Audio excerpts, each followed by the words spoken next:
The CEO smirked when the janitor's daughter walked into the boardroom. To him, she was nothing more than a distraction, certainly not someone who belonged at the negotiation table. But within minutes, she opened her mouth, and what came out left billionaires frozen in disbelief. What do you think? Can one unexpected voice truly save $1 billion deal? Comment your answer below before you hear the twist. He was a billionaire CEO, a man of power, influence, and unimaginable wealth. His name was Alexander Grant, a figure both feared and respected in the business world. From skyscrapers to private islands, he owned it all. Yet despite the billions in his bank account, there was one truth about him that no one dared to say out loud. Alexander was alone. Loneliness clung to him like a shadow, even in crowded rooms filled with applause. He had no family by his side, no one to share the victories, and no one to comfort him during his defeats. To the world, he was untouchable. To himself, he was a prisoner of silence, because Alexander's mother, the only person he had ever truly loved, was deaf. She had raised him single-handedly after his father walked out, teaching him the values of resilience, hard work, and kindness. But the world was cruel to her. Business partners ignored her, journalists mocked her disability, and Alexander. He never forgave himself for failing to protect her from the constant humiliation. Now, even as a billionaire, he couldn't erase the pain in her eyes whenever someone dismissed her like she was invisible. One rainy evening, he took his mother out for a simple walk in the park. She loved the soundless calm of rainy days, the way the world seemed to quiet itself for her. But that evening, something happened that neither of them could have predicted. A young girl, wearing worn-out shoes and carrying a bag of books, walked past them. Her clothes were patched, her hair damp from the rain, yet her eyes carried a spark of determination. She glanced at Alexander's mother, then without hesitation, raised her hands. She spoke in sign language, and for the first time in months, Alexander saw his mother's face light up with pure joy. The poor girl introduced herself, not with spoken words, but with graceful, practiced signs. She told his mother that her name was Emily, that she had learned sign language in school to help a friend who was deaf, and that she believed everyone deserved to be understood. Alexander stood frozen. Shock rippled through him. He had met thousands of people, executives, politicians, celebrities, but none had ever cared enough to learn his mother's language, not even his closest business partners. Yet here was a girl with nothing who gave his mother the one gift money could never buy: connection. For a long moment, Alexander couldn't speak. He simply watched as his mother laughed, a soundless laugh, but one so full of life that it made his chest ache. Who was this girl? Why would someone so poor, so seemingly insignificant, take the time to learn a language most people ignored? And most importantly, could one small act of kindness from a stranger truly change the course of a billionaire's life? What do you think? If you were in Alexander's place, would you trust this girl or walk away like nothing happened? Comment below, I want to know your thoughts. But Alexander couldn't walk away. Something about Emily's sincerity, the way she looked at his mother with respect instead of pity, stirred something deep inside him. He hadn't felt that in years. Still, a part of him resisted. He was Alexander Grant, the billionaire CEO. People used him, lied to him, flattered him, but never truly saw him. Could Emily be different? Emily didn't stay long. After a short conversation, she excused herself. But before leaving, she signed a simple sentence to his mother: "You are not alone." Those words echoed in Alexander's mind long after she disappeared into the rain. That night, he couldn't sleep. For years, he had believed no one outside his small circle would ever understand his mother's silence. And yet, a girl with nothing had walked into their lives and made the world feel a little less cruel. The next morning, he found himself wondering, who exactly was Emily? He had the power to find out anything. With a single phone call, he could uncover her entire background. But for the first time in his life, Alexander hesitated. Something about Emily felt sacred. He didn't want to reduce her kindness into a report on his desk. Days passed, and he couldn't shake the image of his mother smiling. That smile had been rare lately, weighed down by years of isolation. But Emily had brought it back in an instant. And Alexander realized, sometimes the smallest gestures carried the greatest power. But Alexander didn't know this. Emily's life was about to collide in ways that would test him, test everything he thought he knew. About people, about money, about love. Because while he wondered about her, Emily was fighting her silent battles, battles that would soon pull both into a storm beyond control. This was only the beginning. The rain had stopped that night, but Alexander's thoughts never stopped. Sleep refused to come to him. Each time he closed his eyes, he saw Emily's hands moving, graceful, silent, full of meaning. He saw his mother's smile return, her eyes filled with rare joy. Not silence, not loneliness, but connection. And then he saw himself, silent, powerless, shaken by kindness. A stranger's kindness, stronger than battles. For Alexander, decisions were always clear. Numbers, logic, strategy. Those were his languages. But this was different. Here, no balance sheet worked. No risk analysis could explain. It was raw humanity, something he had long forgotten. The next morning, his mother tapped. A gentle tap on his arm. Her way of asking, "Park again?" Alexander hesitated, then nodded slowly. Deep inside, something wanted to see Emily, though he didn't know why. They returned to the same path. His mother's eyes searched eagerly, and then they saw her. Emily, sitting on a worn wooden bench, a book with torn edges open, a bag filled with scattered notes. Ordinary girl, extraordinary to his mother. She signed a greeting instantly. Emily's face lit with warmth. The book closed, hands began speaking. Laughter filled the air silently. Alexander stood back, watching. He should have felt like an outsider. Instead, he felt pulled closer, as if a door had opened. Two worlds, his mother's and Emily's, and slowly he was being invited. Finally, Emily turned to him. Her first words spoken aloud. "You must be her son." Alexander nodded calmly. "Yes, Alexander Grant." Most people reacted to his name. Shock, recognition, awe. But Emily, just a small nod. Polite, respectful, not impressed. She treated him like a man. Not a billionaire, not a headline. That unsettled him, yet intrigued him. "You know sign language well," Alexander said, voice low, controlled. Emily smiled faintly. "I try. I had a friend. She couldn't hear, always struggled. I realized she was tired of carrying that weight alone. So I learned little by little to meet her halfway." She glanced at his mother. "Everyone deserves to be understood." Her words hit him like a storm. Everyone deserves to be understood. He had spent years building walls, buying loyalty, silencing critics. And yet here she was, a girl with patched clothes, with a broken umbrella, teaching wisdom money couldn't buy. His mother touched his arm. Her hands moved quickly, signing. Emily grinned as she translated. "She says she likes you." Alexander raised an eyebrow. "Does she?" Emily laughed softly. "She says you're too serious. You need people who laugh."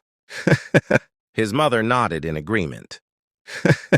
For the first time in years, Alexander smiled. Not for cameras, not for business, but real, genuine, unplanned.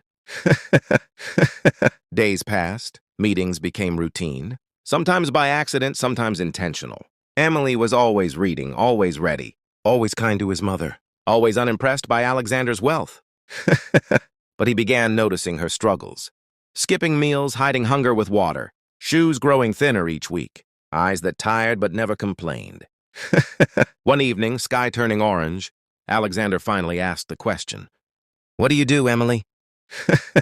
She hesitated for a moment, then softly replied, "I study and I work. Enough to survive, but life hasn't been kind." Her tone carried a weight, a hidden story behind her calm. His mother signed again, curious, but Alexander held back. He wasn't used to curiosity. Curiosity meant vulnerability, and vulnerability was dangerous. Yet he couldn't deny it. Emily fascinated him. That night in his penthouse, overlooking the glittering city skyline, Alexander replayed every moment. Emily's strength, his mother's laughter, his own unexpected smile. Strange. People had tried for years to impress him with wealth, with beauty, with power. But none lingered in his thoughts, the way Emily did. The sun was already sliding toward the horizon, casting long shadows across the Glassy windows of the towering office building where Mr. Hawthorne, the CEO, sat in tense silence. His empire had been built over 3 decades. A kingdom of steel, innovation, and commerce. But tonight, it stood on the verge of collapse. Billions of dollars were tied to a single deal, and the pressure was suffocating him. Every executive in the room felt it too. Their eyes darted across documents, whispered calculations under their breath, but no one dared to speak aloud. At the far end of the polished oak table, he stared at the contract. Numbers swam in front of his eyes. He could hear the investors in his head. This merger must succeed, or we're pulling out. Sweat gathered at his temples despite the air conditioning, blasting overhead. And then, without warning, the door opened. It wasn't a lawyer. It wasn't a consultant. It wasn't one of his high-profile translators or negotiators. It was Maria, the janitor's daughter. She had no business in the room. Wearing a modest blouse and skirt, clutching a folder of her own, she looked so out of place among the expensive suits and diamond-encrusted. Watch as that silence instantly fell. Every pair of eyes locked on her, filled with disbelief. "Who let her in here?" one executive hissed under his breath. Mr. Hawthorne raised his hand to silence them. For some reason, his curiosity outweighed his irritation. There was something in her eyes, steady, determined, unflinching, that reminded him of a much younger version of himself. "Speak," he said quietly, his voice sharp but not unkind. Maria stepped forward, her heart pounding in her chest. She could feel the weight of a dozen skeptical stares pressing against her. But she took a deep breath. I couldn't help but overhear," she began, her voice trembling at first but gaining strength as she went on. "The foreign partners, they aren't agreeing because they don't trust the translation of the terms. They think you're hiding clauses from them?" Murmurs rippled across the table. The translator, a tall man in a pressed suit, stiffened, offended. "That's absurd," he snapped. "I've been translating these negotiations for 20 years. But Maria didn't back down. She looked directly at Mr. Hawthorne. "Sir, they were speaking in Arabic and Japanese just now. I know both languages, and what they're saying doesn't match what he's telling you." The room went still. For a long, heavy moment, no one breathed. Then Mr. Hawthorne leaned forward, his piercing eyes narrowing. "You understand both?" "Yes," she said firmly. "And more," she hesitated, then added, "9 languages, sir." Gasps filled the boardroom. Executives exchanged bewildered glances. 9 languages? This girl, this janitor's daughter, was claiming something that even professional linguists struggled with. The translator scoffed, but a nervous twitch in his jaw betrayed him. "Translate this," Mr. Hawthorne ordered abruptly, switching to flawless French, a language only the highest educated in the room could follow. Without missing a beat, Maria replied in the same fluid French, her accent almost native. "Of course. You just said translate this, and I will." The executive sat in stunned silence. Mr. Hawthorne's eyes darkened as he turned back to the translator. "Then tell me, why shouldn't I trust her instead of you?" The translator faltered, his lips parting but no words coming out. Maria, on the other hand, stood tall, though her palms were sweaty and her legs wanted to tremble. What she said next shocked everyone. "Sir, if you continue this deal as it stands, you'll lose $1 billion. They are tricking you. There's a hidden clause in the Japanese draft that hands over majority control of your company within 2 years. But in Arabic, they're saying they'll cover it up with temporary payments to keep you satisfied." The room erupted in chaos. Voices overlapped, angry and panicked. But one thing was certain. The CEO's world had just been tilted upside, down by a girl no one had noticed until now. He raised his hand again, demanding silence. Then, with his sharp gaze fixed on her, he asked, "And why, Maria? Why should I believe you?" Her answer was simple. "Because I have nothing to gain from lying, but you have everything to lose if no one tells you the truth." The weight of her words hung in the air like an invisible thundercloud. For the first time that night, Mr. Hawthorne felt something shift deep inside him, a strange mixture of doubt, admiration, and fear. The following morning, Amelia woke up early, her mind buzzing with thoughts of what had happened the previous night. The deal, the chaos, the spotlight. that had suddenly turned toward her. Everything felt like a whirlwind she wasn't prepared for. She had never imagined that stepping in to translate could change her life so drastically. She walked into the kitchen where her father, Mr. Clark, was already sipping tea. His janitor's uniform lay neatly folded on the chair. He glanced at her, pride shining in his eyes, though his voice carried a note of concern. "You've started something big, Amelia. But big things bring big storms, too." His words lingered in her mind as she prepared for the day. When she arrived at the company headquarters, people who had once ignored her now stared with a mixture of awe and curiosity. Some whispered as she passed. Others openly congratulated her. But Amelia felt their words came with undertones, some genuine, some envious. The CEO, Mr. Harrison, called her into his office again. This time his tone was softer, not the arrogant laughter she had first heard when she was just the janitor's daughter. He gestured for her to sit. "Amelia, you saved us $1 billion deal. But now other companies want to know about you. They see potential in your talent." She blinked in disbelief. "Other companies?" "Yes," Harrison continued. "I've already received calls from 2 international partners who were impressed by your abilities. They want you to be part of our negotiation teams." Her heart raced. This was beyond her wildest dreams. But with opportunity came fear of leaving behind the simple, safe life she had always known. She remembered her father's warning, and for a moment, she wondered if she was stepping into waters too deep. Later that evening, she sat alone on the rooftop of their modest apartment building. Watching the city lights, the memory of the CEO's laughter replayed in her mind. But so did the silence that followed when she spoke those 9 languages fluently. She had turned the impossible into possible. But she asked herself, was this just the beginning of a bright future, or the start of trials she wasn't ready for? The following week, Amelia found herself in places she had only ever seen on television.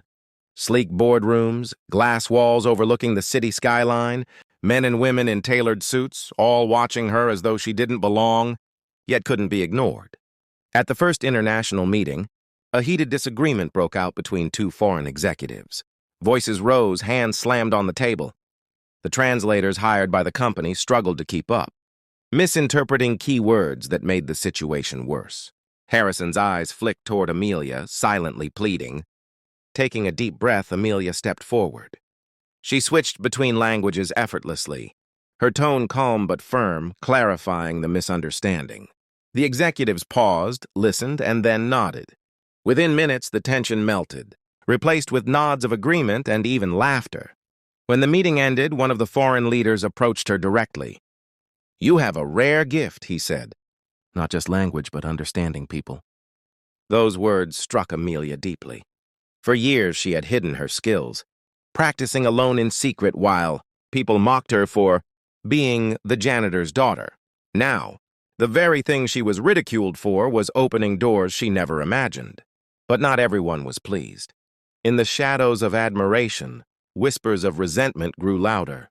Senior executives who had worked for decades now saw Amelia as a threat. Some questioned how a girl with no formal business background could influence billion-dollar deals. Others plotted quietly, waiting for the right moment to push her down. That night, back at home, Amelia confided in her father. "Papa, they don't all want me there. Some of them are angry. They think I don't deserve it." Her father placed a hand on hers, his rough palms warm with reassurance. "Amelia, people only throw stones at trees that bear fruit. Let their envy be proof that you're doing something extraordinary." His words gave her strength, but Amelia couldn't shake the unease. She knew that with each success, the opposition would grow stronger. She was no longer just a translator. She was becoming a key player in the future of the company, perhaps even more than the CEO had anticipated. As she lay in bed that night, she asked herself silently, would she rise higher than they allowed? Or would they find a way to silence her forever? Amelia arrived at the headquarters early the next morning, clutching a notebook filled with scribbles and translated notes. She wanted to be prepared for anything, but nothing could have prepared her for what she overheard in the hallway. 2 executives standing near the glass elevator spoke in low tones. They didn't notice her. "She's dangerous," one muttered. "She's just a janitor's kid," the other replied. She doesn't belong here. We'll remind Harrison of that soon enough. Amelia froze. Her heart pounded, but instead of shrinking away, she pressed her lips together and walked past them with quiet dignity. If they wanted to scare her, they had failed. Later that day, a major negotiation was scheduled with a European tech giant. Billions of dollars were at stake.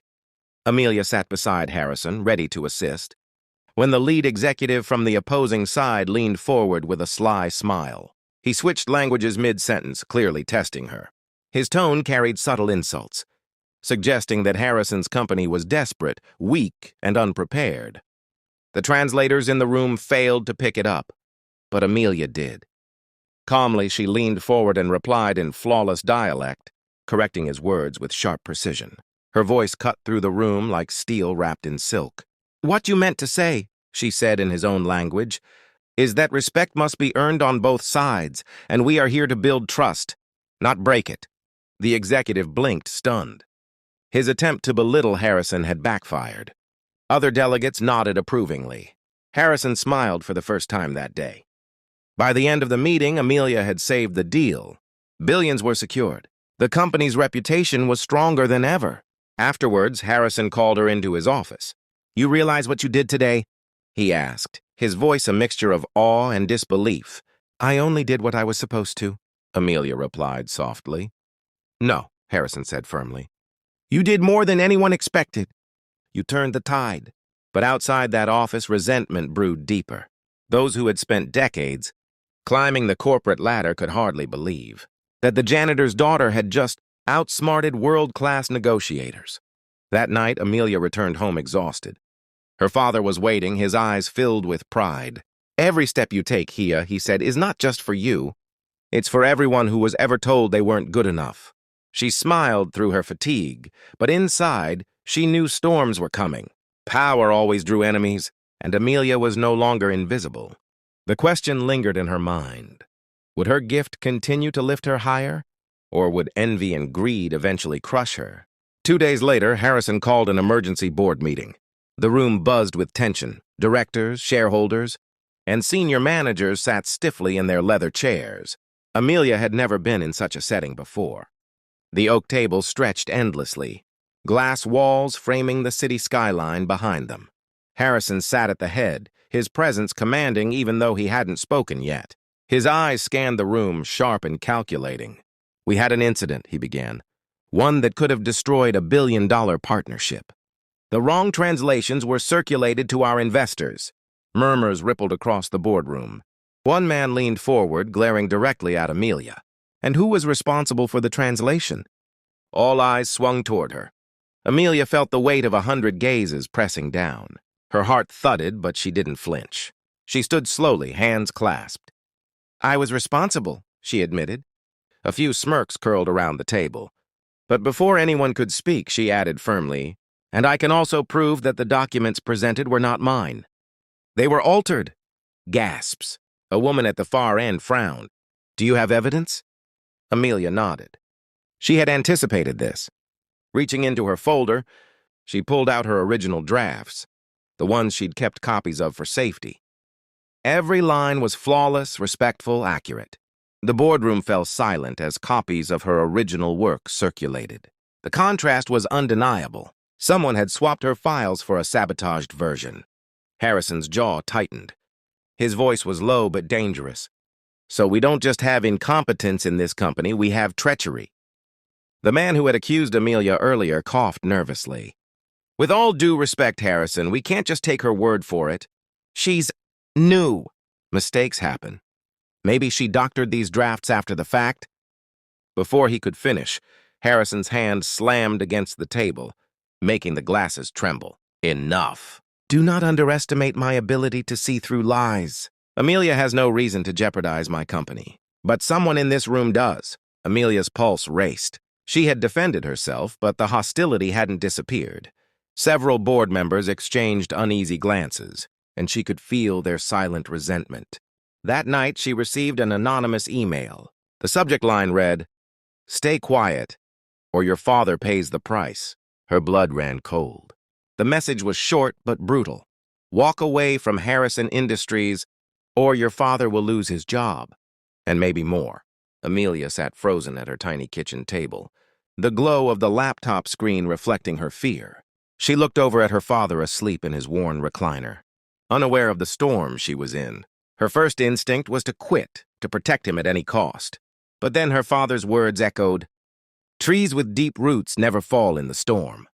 Amelia's hands clenched into fists.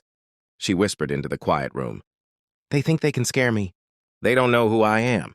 The next morning, she walked into the office with her head high, pretending nothing had happened. But deep inside, she was already planning her next move. If they wanted her gone, they would have to fight harder, because Amelia wasn't leaving. Not now, not ever. What she didn't realize was that Harrison had noticed her strength. And quietly, he was beginning to wonder, had he underestimated this young woman all along? Amelia kept the threatening email locked in her mind, never showing it to anyone at the office. Fear gnawed at her, but so did determination. Someone was watching her, someone desperate to push her out. She had to be careful, but she also had to fight back. Her first step was to trace patterns. Every sabotaged file, every whispered remark in the corridors, every board member's suspicious glance. It all had to connect somewhere. She started paying closer attention in meetings, her sharp memory storing every detail. One afternoon, while Harrison was in a conference with foreign investors, Amelia slipped into the records room. She had seen one of the senior executives, Mr. Langford, access her documents earlier in the week. Something about his constant smirks unsettled her.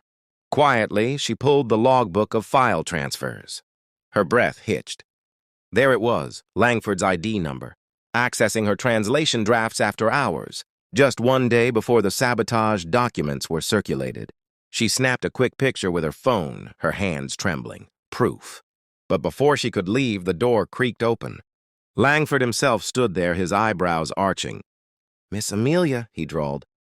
What a surprise. "Looking for something?" Her pulse spiked. She forced her voice steady. "Just organizing some drafts for Harrison. He asked me to." Langford chuckled, but his eyes were cold. He stepped closer. "You're bold. I'll give you that. But boldness has a price in this company. Be careful, little girl. People who poke their noses where they don't belong. They don't last long here." Amelia slipped past him without replying, but the threat clung to her like a shadow. That evening, Harrison summoned her to his private office. He didn't look up immediately, studying a stack of papers instead. Finally, he asked, "Amelia, do you know why I haven't fired you yet?" Her heart pounded. Was this a test? She chose honesty. "Because you see I'm not the one making mistakes." He leaned back, his expression unreadable. "Perhaps, or perhaps I enjoy watching how you handle pressure." His words stung, but she caught a flicker in his eyes, something more than cruelty, curiosity, maybe even admiration. "Tell me," Harrison continued, "if you were in my place, surrounded by wolves disguised as allies, what would you do?" Amelia hesitated. This was no casual question. Slowly she replied, "I'd look for the person who doesn't have a hidden agenda, the one who has nothing to gain from betrayal. And then I'd trust them." For the first time, Harrison's lips curved in the faintest smile. It vanished as quickly as it came. "Interesting. You may go." She left, her mind spinning. Did he suspect Langford too? Or was this another test? That night, she sat by her father, who was repairing a broken radio with his calloused hands. "Dad?" she asked quietly. "What do you do when the truth is dangerous?" He looked up, his eyes tired but kind. "You carry it carefully, Amelia. Like fire in your hands. Too loose, it burns you. Too tight, it dies out.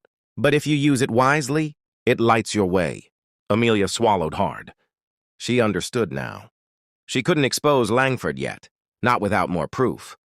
But she could gather, wait, and strike at the right time. What she didn't know was that Harrison had already launched his own investigation, quietly monitoring every board member. He wanted to see if Amelia's instincts aligned with his. And when he discovered how close she was getting to the truth, he realized something shocking. This janitor's daughter was more loyal, more intelligent, and more fearless than many of the so-called leaders in his empire. For the first time in years, Harrison felt something he thought he had lost forever: trust. But as Amelia prepared for her next step, a new email landed in her inbox. This one didn't threaten her. It invited her. Meet me tomorrow at midnight, at the rooftop. Come alone, or the truth dies with me. Midnight painted the city black Amelia's, heart pounded with dread. The rooftop was eerily silent. Wind whipped her hair. Sharply shadows stretched across the tiles. A single figure stood waiting, cloaked in a long coat, his face hidden in dark. "You came," the voice whispered. Her stomach tightened with fear. "Who are you?" she demanded.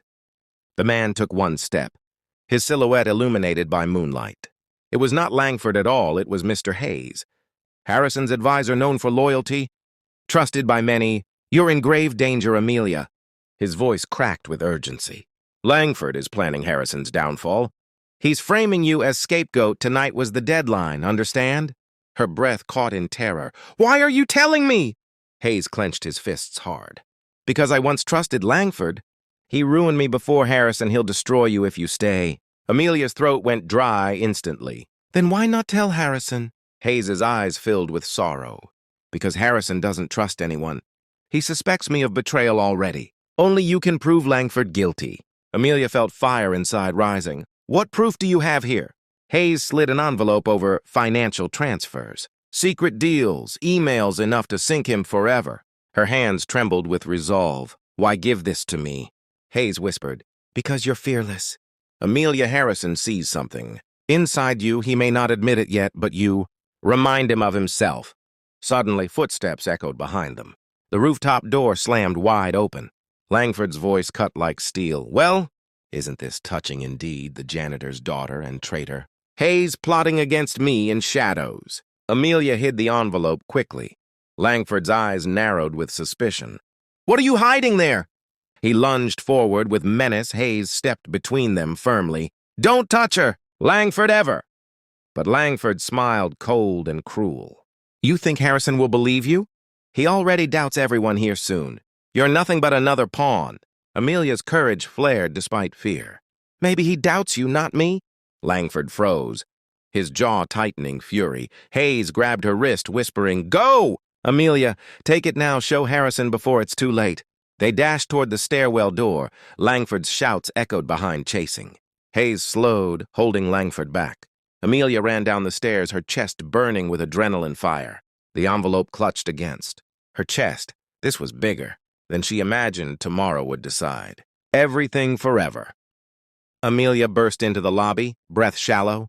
Hands gripping envelope, guards stared, but said nothing still. She ran through the marble hall, reaching the elevator with pounding heart. The doors closed. Metal groaning loudly, alone at last. She inhaled, trembling. Her reflection stared back. Pale eyes. "Can I really do this?" she whispered shakily to herself. The elevator climbed floors like eternity, each second dragging heavy with fear. Finally, it stopped. Doors opening wide, Harrison's private floor. Stretched before her, guards stood posted with stony faces. They eyed her with suspicion instantly. "Why are you here this late?" one of them asked coldly. Amelia held her chin high. "I must see Mr. Harrison. It's urgent, life or death." They exchanged wary glances, muttering. Finally, one guard pressed intercom. "Sir, Amelia is here urgently. She claims it's life or death." Silence lingered before reply came. Harrison's voice sounded gruff but weary. "Send her in, I'll listen." Amelia's pulse raced with adrenaline. She stepped through the large doors. Harrison sat behind a vast desk. Shadows underlined his tired eyes. Piles of documents surrounded him everywhere. His wheelchair angled toward the window. He turned slowly, eyes locking hers. "Why are you here now?" His tone held suspicion, but curiosity. Amelia swallowed hard, gripping envelope tight. "I know who's betraying you. Langford is framing me and Hayes. These documents prove everything clearly now." Harrison's brows furrowed, deeply silent.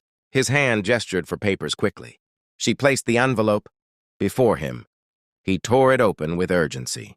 Pages spilled out onto polished desk. Wire transfers, coded emails, signatures. Evidence too damning to deny. Instantly, Harrison's jaw clenched as he read.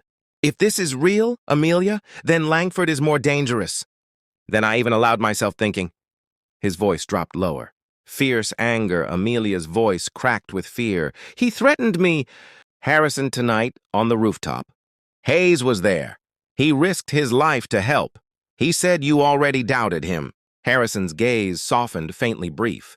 Hayes was once my brother, but suspicion destroyed my trust. Fully, if he risked for you tonight, perhaps I misjudged him gravely.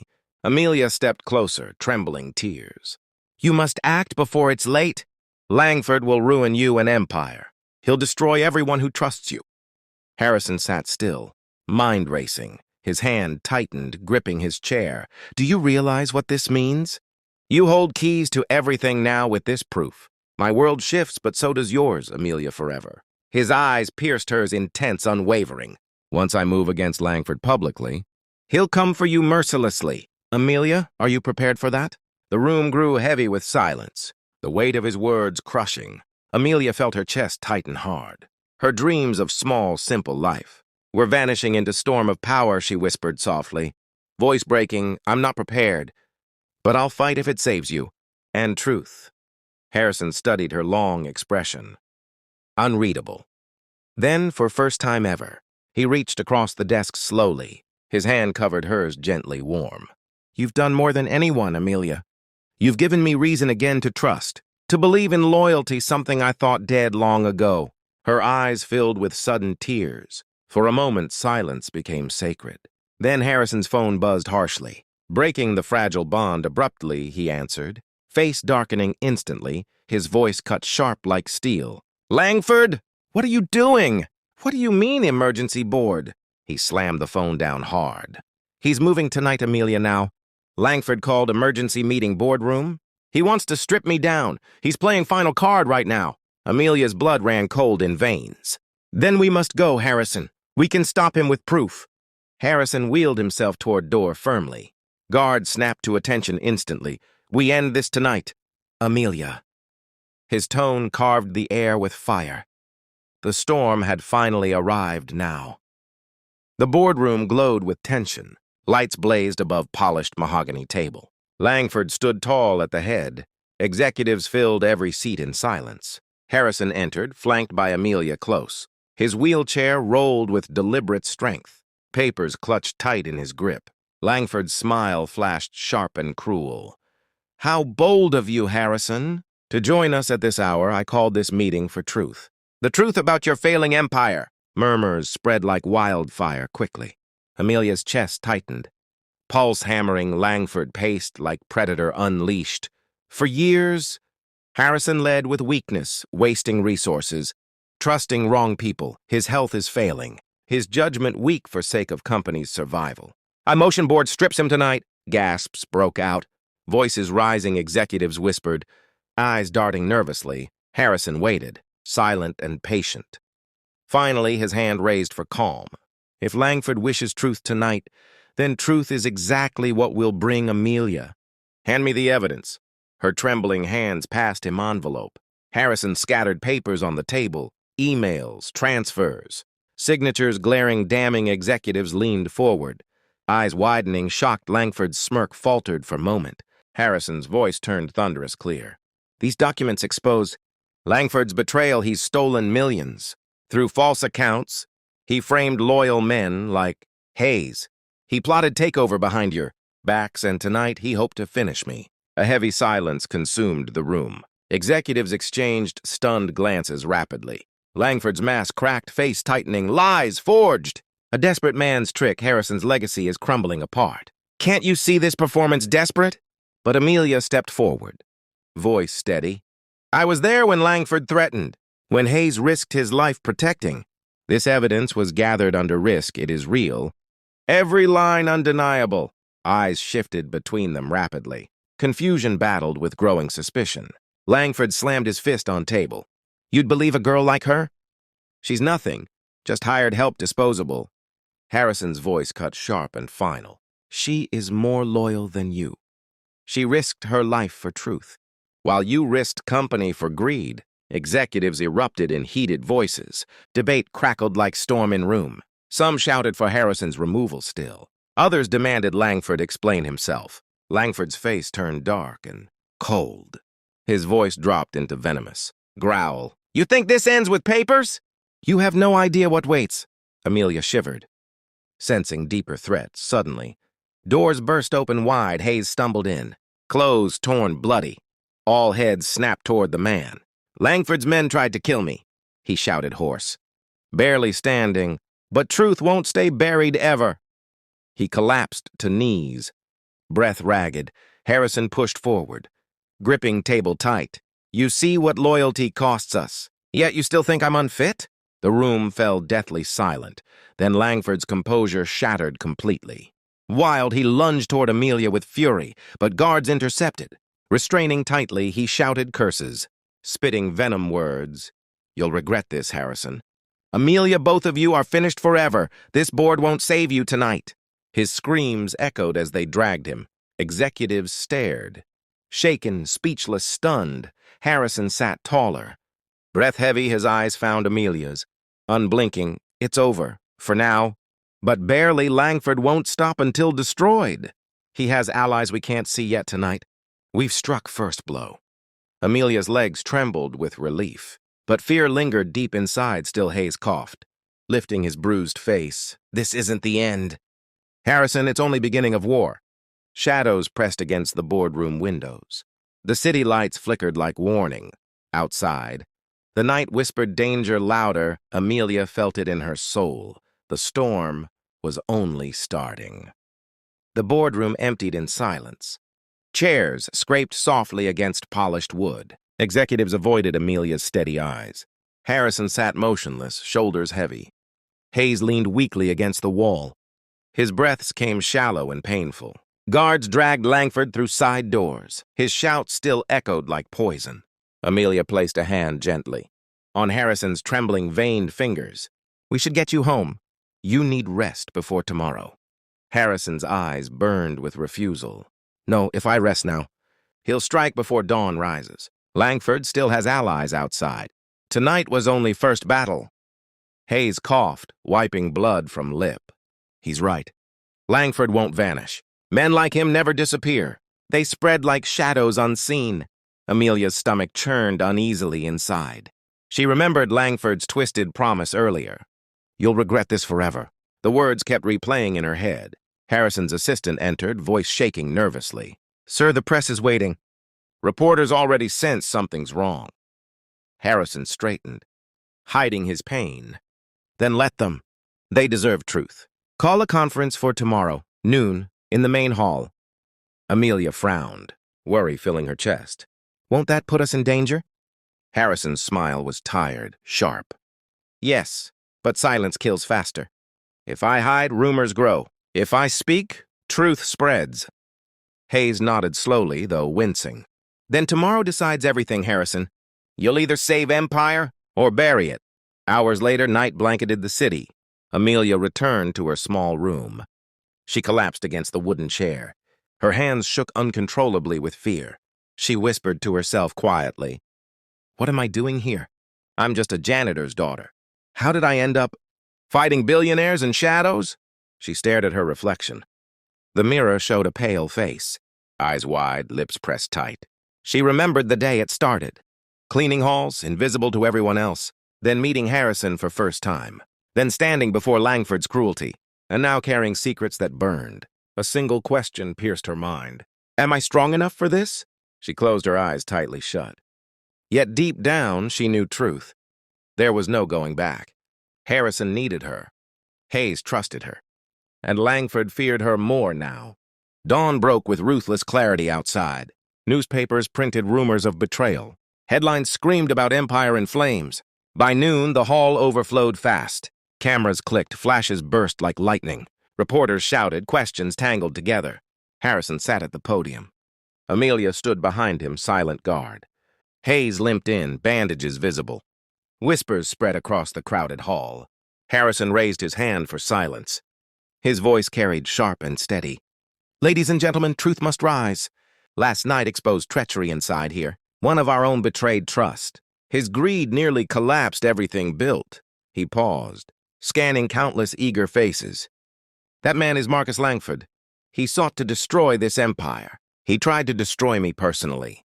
but with loyalty, truth, and courage. We exposed him before final blow. Reporters scribbled furiously, cameras zooming close. Then a hand shot up quick. Mr. Harrison, if Langford betrayed, who else might still be inside? Who can the people even trust? Harrison's jaw tightened before answering slowly. Trust must be earned, not demanded. My promise is simple today. Everyone guilty will face consequence, no matter their wealth or power. Amelia glanced across restless reporters, and then she saw them, eyes. In the far corner, unmoving still, a man in a black suit, watching without writing, without camera. His stare locked directly on Amelia. Cold, sharp, unblinking, unsettling. Her breath caught inside her chest. Something told her he wasn't press. Something darker had entered the room. The man in the black suit didn't move, didn't blink once. His eyes locked on Amelia's face. A faint smirk crossed his lips, as if he knew something dangerous. Harrison kept speaking to the crowd, but Amelia's heartbeat grew louder, louder than the applause, louder than cameras. Her palms began to sweat slightly.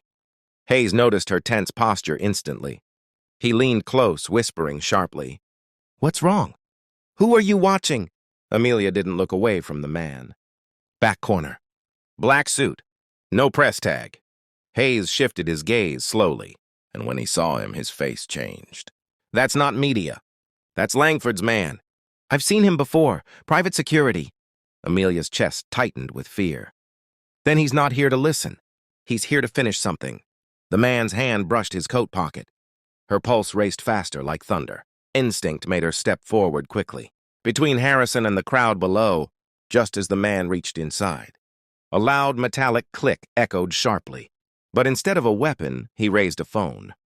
He began recording Harrison coldly, but his eyes never left Amelia's. It wasn't filming. It was a message. "I'm watching you." After the conference ended, chaos erupted. Cameras followed Harrison and Hayes out. Amelia lingered behind in the hall. She scanned the crowd, but he was gone, vanished like smoke in sunlight. "He's warning us," she whispered. Hayes joined her, face grim with concern. "No, he's scouting, which means Langford's not done. He's regrouping from the shadows." Amelia clenched her fists tightly. "Then we can't wait for him." Harrison's voice cut through softly. "We won't. We strike first." That night, Harrison summoned both. Inside his private penthouse office, the city lights shimmered beneath glass. Harrison opened a secret drawer carefully. Inside lay an old envelope, yellowed edges. "This," he said, "is insurance. Years ago, before my accident happened, I kept documents sealed under aliases, proof of Langford's offshore accounts. If these go public, he's finished." Amelia stared at the papers, confused. Hayes leaned forward, coughing softly. "Then let's release them tonight." Harrison shook his head slowly. "No, if we go public now, Langford will retaliate violently. He'll silence witnesses before dawn. We must hand this to authorities safely."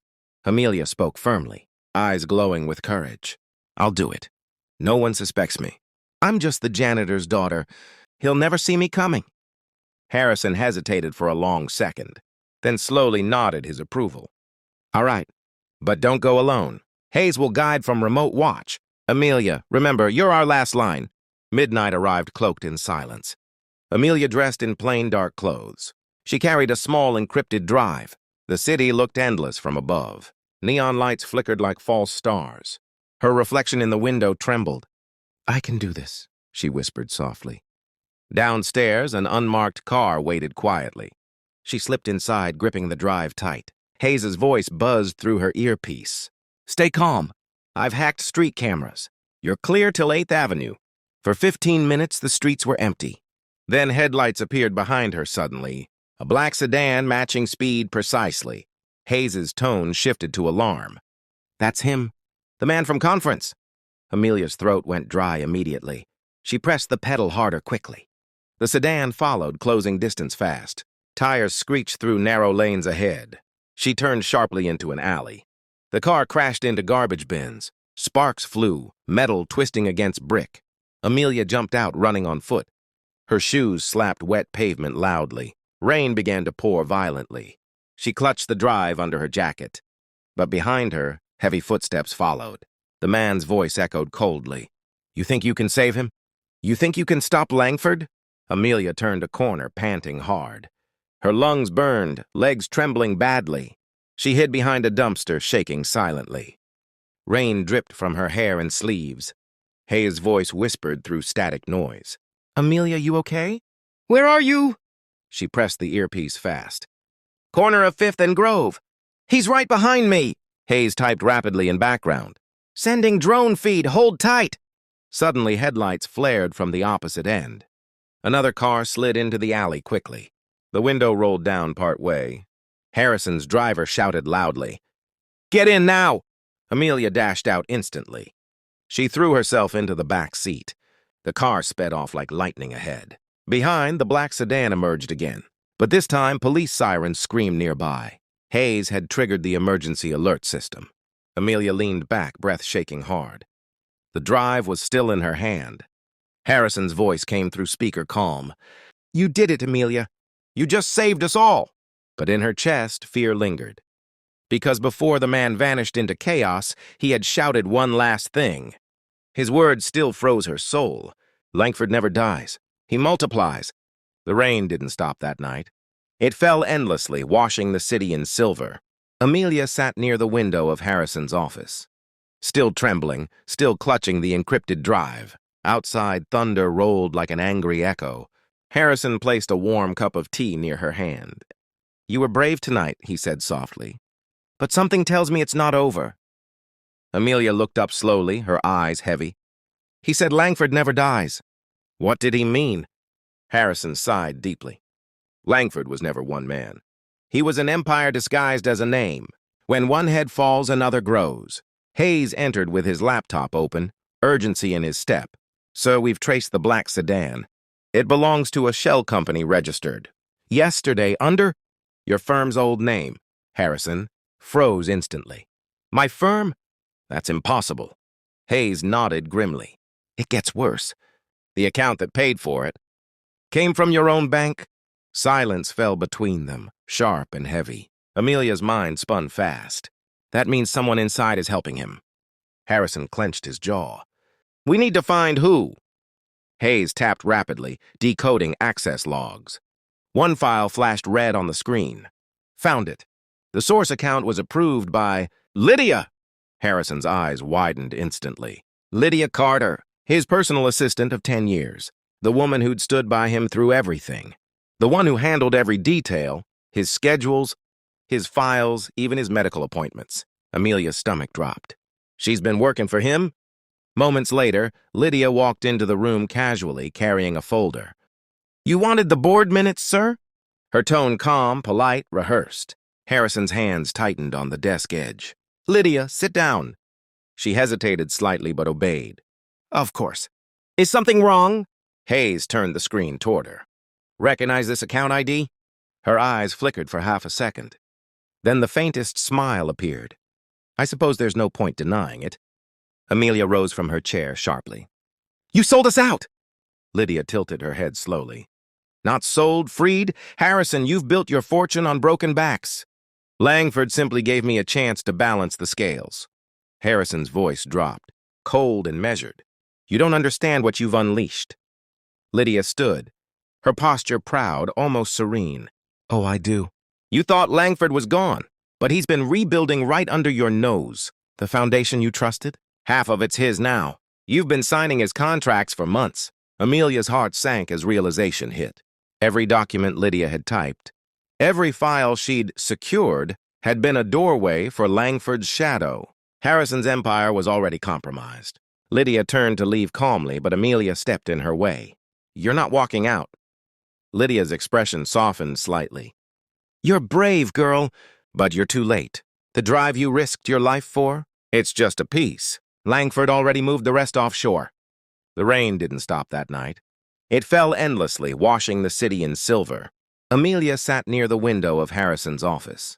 Still trembling, still clutching the encrypted drive. Outside, thunder rolled like an angry echo. Harrison placed a warm cup of tea near her hand. "You were brave tonight," he said softly. "But something tells me it's not over." Amelia looked up slowly, her eyes heavy. "He said Langford never dies." What did he mean? Harrison sighed deeply. Langford was never one man. He was an empire disguised as a name. When one head falls, another grows.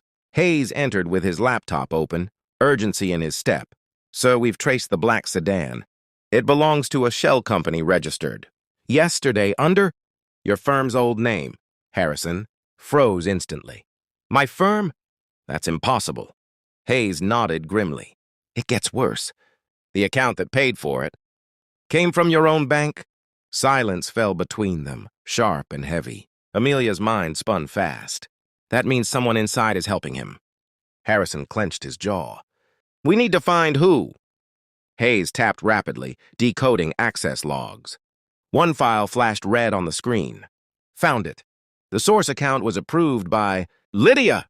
Harrison's eyes widened instantly. Lydia Carter, his personal assistant of 10 years. The woman who'd stood by him through everything.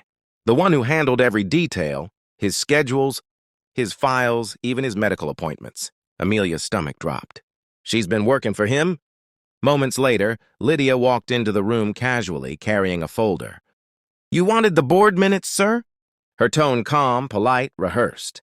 Harrison's hands tightened on the desk edge. "Lydia, sit down." She hesitated slightly but obeyed. "Of course. Is something wrong?" Hayes turned the screen toward her. "Recognize this account ID?" Her eyes flickered for half a second. Then the faintest smile appeared. "I suppose there's no point denying it." Amelia rose from her chair sharply. "You sold us out!" Lydia tilted her head slowly.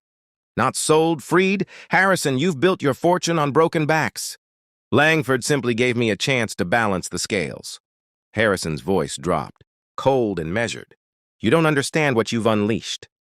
Lydia stood, her posture proud, almost serene. "Oh, I do.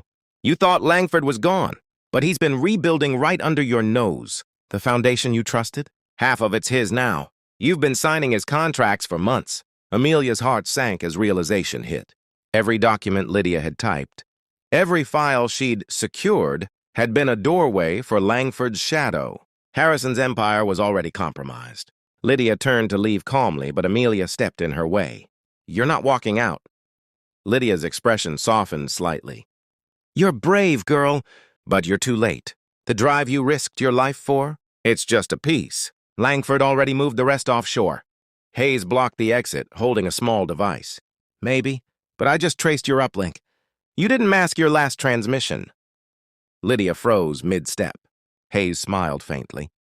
"We have your data path now." Panic flickered briefly in Lydia's eyes. Harrison's tone hardened. "You're going to help us end this, or I'll personally make sure Langford watches everything he built burn." She looked between them silently, then slowly sat back down. "You'll never reach him," she whispered. "He doesn't exist where law matters." Amelia stepped forward, voice steady and firm. "Then we'll meet him where it doesn't." The next morning began like a storm brewing in silence. Hayes decoded Lydia's transmission logs. They traced across 3 continents: Singapore, Zurich, Dubai, each one linked to shell firms and ghost servers. But one pattern repeated again and again. A single symbol embedded deep within, an old corporate insignia, faded and almost invisible. It belonged to Harrison's first company from decades ago. Hayes frowned. "Sir, these weren't just attacks. They were planted years ago. This has been growing since before your accident." Harrison's face paled slightly. "Before the crash, Langford and I were partners." Amelia turned sharply. "What?" Harrison nodded slowly, pain filling his voice. "We built the company together, until greed tore us apart. He wanted control, I wanted ethics. Then the accident happened, and I woke up in a wheelchair." He looked at his reflection in the glass, guilt shadowing his eyes. "I always thought he was behind it. Now I know for sure." Amelia stepped closer, her voice trembling but strong. "Then we end this together. Not for revenge, but for justice." Harrison looked at her, this girl who had once swept his hallways, now standing like a warrior in his boardroom. A faint smile touched his lips. "You remind me of who I used to be." Hayes looked up from his screen. "I've got it." The last signal came from an old property under Harrison Holdings, an abandoned research facility, outside the city. Amelia tightened her fists. "That's where he is." Harrison nodded slowly. "Then that's where we go." The storm outside grew louder. Wind howled against the glass. Thunder cracked like a warning from the heavens. Amelia glanced out into the night once more, whispering softly, "This time I won't run." The road to the facility stretched endlessly through darkness. Wind whipped against the SUV as rain turned the night into a blur. Hayes drove in silence, eyes fixed on the road, while Harrison sat in the back beside Amelia. She held the encrypted drive tightly, as if afraid it might vanish. The GPS showed nothing but empty fields. No signals, no landmarks, just a red dot pulsing faintly on the map. "Langford chose this place for a reason," Harrison murmured. "He built it years ago under a false subsidiary. It used to be our prototype lab." Amelia turned toward him. "Prototype for what?" His voice lowered. "Control systems. Early AI models." When they finally reached the old compound, the headlights cut through mist and revealed rusted gates, half-collapsed walls and vines crawling across concrete. The building loomed like a ghost of the past. Hayes stopped the car. "Security grid's down, but infrared shows movement inside." Amelia took a deep breath. "Then we're not alone." They entered cautiously. The air inside smelled of dust and decay. Old computers lined the walls, wires trailing like veins. A faint hum echoed through the corridor. Harrison's chair rolled quietly as Hayes scanned the area with a handheld detector. "He's here somewhere," Hayes whispered. "Power's running on a private generator." Suddenly, a voice broke through the silence. Deep, calm, chilling. "Welcome back, Harrison." They turned sharply. Langford stood at the far end of the hall. Older now, his hair silver, but his eyes burned with the same arrogance. He clapped slowly, mockingly. "You really came all this way for redemption? Or revenge?" Harrison's voice was steady, filled with old wounds. "I came for truth," Langford smirked. "Truth is overrated. You left me to rot when I needed you most. You stole my company, my ideas, my future." Harrison's hands trembled slightly. "You tried to control lives." "I tried to save them." Langford stepped closer, his tone venomous. "You always thought you were the savior. Look at you now, crippled, desperate, clinging to that girl's hope." He glanced at Amelia, eyes narrowing. "She's just like the rest, useful until she isn't." Amelia stepped forward, anger flashing in her eyes. "I've seen the people you destroyed, the families you ruined. You built your empire on fear." Langford's lips curled. "And yet fear works. It always has." He lifted a small remote and clicked. A screen flickered to life behind him, showing rows of files, contracts, transactions, hidden surveillance. "You think you've exposed me?" "Every deal, every secret is already replicated across the world. I am the network now." Harrison wheeled closer, voice rising. "Not if we end the source." He gestured to Amelia. She stepped forward, pulling the encrypted drive from her pocket. "You built your system on greed, Langford. But you forgot one thing, compassion. Doesn't crash." She slid the drive into an old terminal and hit execute. The screens began to flicker. Hayes shouted, "It's working! The core's collapsing!" Langford lunged forward, grabbing Amelia's arm. "You don't know what you're doing!" She looked him dead in the eye. "I know exactly what I'm doing." With one final keystroke, the screens went black. A deafening silence filled the room. Then the sound of machinery dying, the hum fading to nothing. Sparks fell from the ceiling. Langford stumbled backward, disbelief written across his face. "No, you can't!" The backup lights flickered and died. Hayes pulled Amelia away as the alarms began to wail. "We need to go." They rushed down the corridor as explosions echoed behind them. The facility began to collapse, dust raining from above. Harrison's chair hit debris, tilting dangerously. But Amelia grabbed him just in time. "I've got you!" she cried. Hayes forced open a side door, and they burst into the storm outside, gasping for air. The building burned behind them, its fiery glow lighting up the night. Harrison watched the flames reflect in Amelia's eyes. "It's over," she said softly. Harrison shook his head slowly. "No, it's beginning." He looked down at his legs. The faintest twitch moved through his right foot. He froze, eyes wide. "Did you see that?" Amelia gasped. "You moved." He stared again, disbelief flooding his face. "I felt that." Amelia smiled through tears. "Maybe some miracles don't come from science." Harrison looked at her, voice trembling. "Maybe they come from people like you." The sirens wailed in the distance. But the rain washed away everything, the fire, the fear, the past. As dawn broke, the first light touched Harrison's face. He closed his eyes, whispering softly, "For the first time in years, I feel alive." Amelia looked toward the rising sun. "Then let's start again. This time we build something that lasts." Harrison nodded, eyes full of gratitude. Together. The days that followed were a blur of silence, headlines, and healing. Harrison stayed in the hospital longer than the doctors expected. Not because his body refused to recover, but because his mind was learning how to.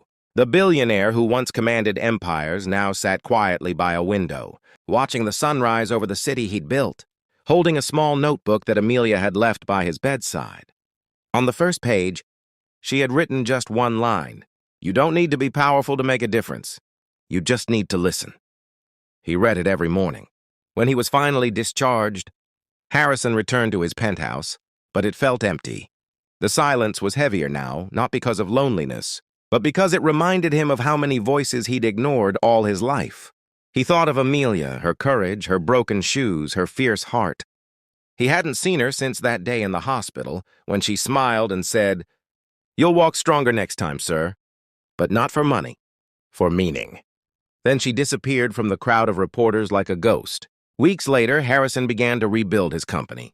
But this time, something changed. The first person he promoted was the janitor, Mr. Lopez, the same man who had quietly cleaned the boardroom floors for 20 years. "You kept this place standing when I couldn't," Harrison told him. It's time someone noticed. The news spread fast. But what stunned everyone more was the foundation Harrison launched soon after. The Amelia Initiative, a global program, providing education and scholarships for underprivileged girls.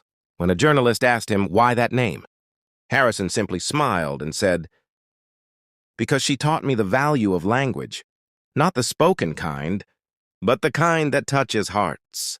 He tried reaching Amelia several times through charity channels, but she never responded. Some said she'd left the city. Others whispered she was working at a local school for deaf children, using her gift for languages to teach kids how to communicate. Harrison hoped it was true. One evening, while attending a charity event for the foundation, he noticed a small group of children signing near the stage. Their teacher stood behind them, translating their joy into words for the audience. And when she turned, even from a distance, he knew that face. Amelia. She froze when their eyes met. For a long second, the world stood still again. No wealth, no power. Just two people who had rewritten each other's lives without meaning to. When the applause faded, Harrison approached her slowly. She smiled softly and said, "I told you you'd walk again." He chuckled, tears forming. "You did more than that, Amelia. You made me see." The night ended not with a handshake or business talk, but with quiet understanding that sometimes the greatest deals aren't signed on paper. They're written in how people choose to change. In the weeks that followed that emotional reunion, news of the charity event began to spread across the country. Photos of Harrison and Amelia standing side by side. No suits, no titles, just smiles, went viral. But what touched people most wasn't their story of wealth or redemption. It was the message behind it. A janitor's daughter had changed. The fate of a billion-dollar empire simply by being human. And the man at the top had learned to kneel beside those he once overlooked. Interviews flooded in, but Amelia refused them all. "The story isn't about me," she said. "It's about what happens when people listen to each other." Harrison respected that. For the first time, he didn't try to control the narrative. Instead, he used the attention to fuel something bigger, expanding the Amelia Initiative into dozens of countries. He personally visited schools in remote villages, often sitting on dusty floors to talk to children who spoke languages he didn't know, yet somehow understood perfectly. He started carrying a small charm in his pocket, an old keychain Amelia had dropped that day in the conference room. On it was engraved a single word: empathy. He kept it as a reminder that leadership wasn't about speaking louder, but listening deeper. Meanwhile, Amelia continued teaching. Her classroom was small, but her impact was vast. She taught her students not only how to communicate in multiple languages, but also how to express kindness in every gesture. She never told them about the billionaire she once helped, But sometimes, when they asked about her favorite moment, she'd smile faintly and say, "It was when someone finally learned to say thank you," and mean it. One morning, Harrison surprised her school with a visit. No cameras, no media, just him, holding a donation letter and a gentle smile. "You always told me languages build bridges," he said. "I think it's time we built one together." That day, they launched a new project, connecting her school with others across continents, giving children from all backgrounds a voice. Years passed, but the story of the CEO and the janitor's daughter became a lesson in business schools, leadership seminars, and even political circles. It wasn't about profit or charity. It was about humanity. At a major international summit years later, Harrison was asked to give his final keynote before retirement. Standing before world leaders, he said, "I once thought intelligence was measured by how much we know. Now I believe it's measured by how much we understand. And understanding begins when we listen, not with our ears, but with our hearts." When the crowd stood to applaud, he spotted Amelia at the back of the room, smiling proudly. And as he looked around at the faces, some powerful, some humble, he realized the truth that had taken him a lifetime to learn. Greatness isn't built in boardrooms, it's built in moments of compassion. That night after the event, Harrison wrote one final note in Amelia's old notebook before sending it back to her. It read, "You didn't just save a billion-dollar deal, Amelia. You saved me." Years later, after the summit, their story had become more than inspiration. It had become a movement. Across cities and villages, people spoke about the Amelia Code, a principle taught in leadership schools, community programs, and even corporations. It was simple. Lead with empathy. Listen before speaking. Respect before judging. Harrison's once ruthless empire was now a model for human-centered leadership. Amelia, now older but still glowing with the same gentle determination, had transformed her small school into an international language institute. Children from all corners of the world came there to learn, not only words, but emotions behind them. The walls were painted with phrases in different languages, each translating the same sentiment. Kindness is the universal language. One quiet evening, Harrison visited again, walking through the school garden where children were laughing and signing to one another in vibrant motion. He sat on a wooden bench under a lantern and watched them play. Amelia joined him, holding 2 cups of tea. "You still work too much?" she teased. He chuckled softly. "And you still teach too much." Then after a pause, he added, "But I think that's what keeps us alive." She smiled. "Do you ever miss the old days? The business rush, the deals, the chaos?" He looked out toward the children and said, "I used to think I'd die without it. But now, this feels like the real world. Not numbers, not profits, just people." Their quiet moment was interrupted by a little girl who ran up, signing eagerly to Amelia. "She says thank you," Amelia translated softly, "for giving her a voice." Harrison's eyes watered. He knelt to the child's level, replying with a few clumsy but heartfelt signs. The girl giggled, her eyes shining, and hugged him tightly. In that instant, he understood the billion-dollar deal he once celebrated was nothing compared to this moment of pure connection. That night, Amelia found a letter slipped under her classroom door. It was written in Harrison's distinct, careful handwriting. "When I first met you, I thought you were just a janitor's daughter who knew too many languages.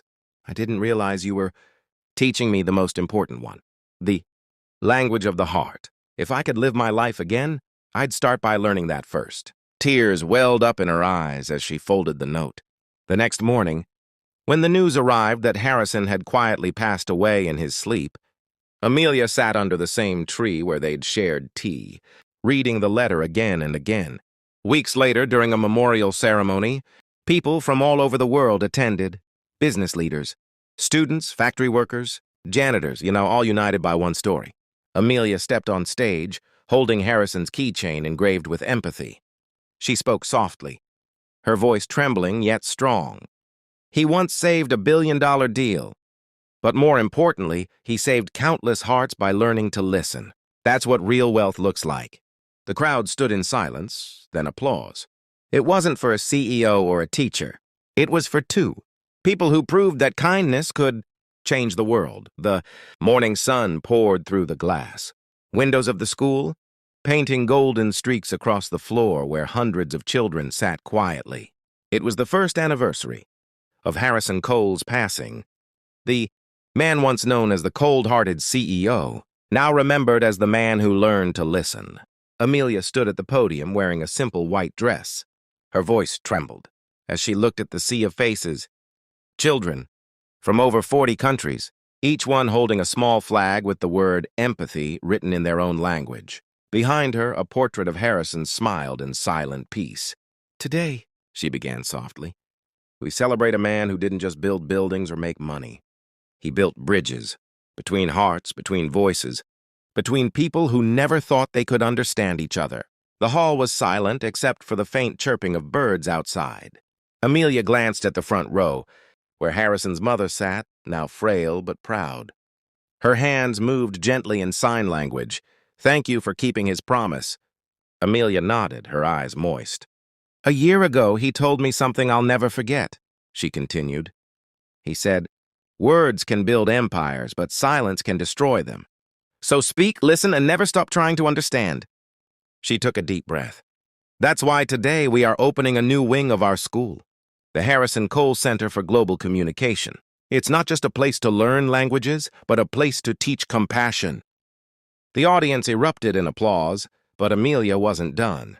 She reached into her pocket and pulled out a small, golden key, the one Harrison had once carried everywhere. She lifted it toward the light. "This key," she said, her voice breaking slightly, "once opened doors to billion-dollar offices. Now, it will open doors to classrooms where children will learn to connect, not for money, but for meaning." She handed the key to a small boy standing nearby. "You're the first student of the new center," she whispered. "Promise me you'll use this key to unlock hearts, not just doors." The boy nodded, tears streaming down his cheeks. He signed something in slow, careful motion. "I promise." Amelia smiled through her tears. Then Harrison's dream lives on. After the ceremony, she walked alone into the school garden. The same place where she and Harrison had often sat under the old oak tree, the bench still had his initials carved faintly on the side. She placed a single white rose on the seat and whispered, "You're still here, you know, in every child that learns to listen." A gentle breeze brushed her hair, and for a moment, she swore she could hear his voice, faint. "Warm and proud, you did it, Amelia." She looked up at the sky, smiling. "No," she whispered, "we did it." That evening, as the sun dipped below the horizon, the school lights flickered on, one by one, forming a soft glow that could be seen from miles away. From above, it spelled one word across the courtyard in glowing letters: empathy. It was no longer just a slogan or a story. It had become a legacy, because somewhere in the heart of a once ruthless CEO and a janitor's daughter, the world had rediscovered something priceless: the power of kindness, the beauty of communication, and the truth that real wealth isn't what you keep, it's what you give. And as the stars lit the night sky, the laughter of children echoed through the campus, in dozens of languages, but carrying the same message: we understand.